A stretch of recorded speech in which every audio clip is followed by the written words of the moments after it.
у меня поселиться в городе Екатеринбурге на улице Щерса. Ну, что это такое? Ну, единственная улица в городе, где открыто днем на дороге стоят девицы тяжелого поведения. Ну, за 500 рублей, все, что хочешь, за 500 рублей какая гадость. Гадость. Есть же другие пути. Есть другие пути. Не знаю, познакомился с девушкой, вот, ну, купил ей цветочков там на рублей 100. Ну, там провел в кафе ее. Ну, придется везти в центр, на Уралмаш не потащишь. Ну, там 3000 рублей, значит, 100 до 3000, 3100. Вот.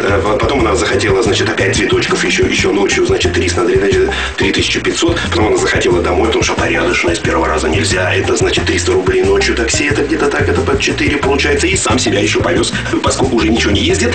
Это получается около 5000 рублей. Только начать.